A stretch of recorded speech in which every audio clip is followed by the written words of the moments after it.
So ఈరోజు subject గురించి కాకుండా మన ఇండియాలోనే అసలు ఫస్ట్ ఇండియన్ ఉమెన్ లాయర్ ఎవరో తెలుసుకుందాం. ఆమె పేరు వచ్చేసి కార్నీలియా సొరాబ్జీ. ఆమె 1866లో పుట్టింది. అండ్ తర్వాత డిగ్రీ అదంతా కూడా బాంబే యూనివర్సిటీని చేసింది.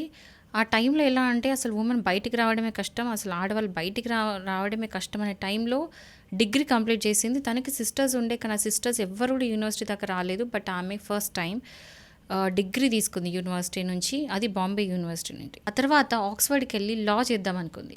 తీరా అక్కడికి వెళ్ళిన తర్వాత ఆమెకి స్కాలర్షిప్ ఇవ్వలేదు. అండ్ ఆమె అక్కడ అంత సరిపడా డబ్బులు లేకుండే. అప్పుడు ఎందుకు స్కాలర్షిప్ ఇవ్వలేదో తెలుసా? బికాస్ ఆమె ఒక మహిళ కాబట్టి. తర్వాత అక్కడున్న బ్రిటన్ ఉమెన్ వేరే కొంతమంది ఫ్రెండ్స్తో హెల్ప్ తీసుకొని అక్కడ ఆమె లా అనేది కంప్లీట్ చేసింది.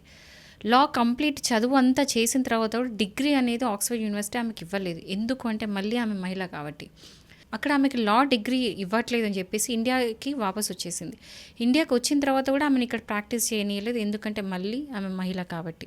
సో ఇక్కడ ఉన్న వాళ్ళకి ఎవరైతే బ్యాక్వర్డ్ ఉమెన్ ఉంటారో వాళ్ళకి చాలా హెల్ప్ చేయడం చేసింది. కానీ ఒక 30 years ఆమె కష్టపడింది జస్ట్ ఒక డిగ్రీ తీసుకోవడానికి. సో 1920 తర్వాత ఆమెకి ఫైనల్లీ ఆ డిగ్రీ అనేది ఆమె చేతిలో ఆక్స్ఫర్డ్ యూనివర్సిటీ పెట్టింది. బట్ స్టిల్ 1924లో ఆమె ప్రాక్టీస్ అనేది స్టార్ట్ చేసింది ఇండియాలో. ఆ కాలంలో బయటికి రావడమే కష్టం. అంటే ఆమె ఒక డిగ్రీ కంప్లీట్ చేసి ఆ తర్వాత ఆక్స్ఫర్డ్ యూనివర్సిటీకి వెళ్ళేసి అక్కడ లా చేసి ఆ తర్వాత డిగ్రీ తీసుకొని 30 ఏళ్ళు ఫైట్ చేసిన తర్వాత ఆమె ఒక లాయర్ అయింది. సో ఈమెను అందరూ గుర్తుపెట్టుకుంటారని అనుకుంటున్నాను. ఆమె పేరు కార్నీలియా సొరాబ్జీ. అండ్ ఇదే ఆమె స్టోరీ.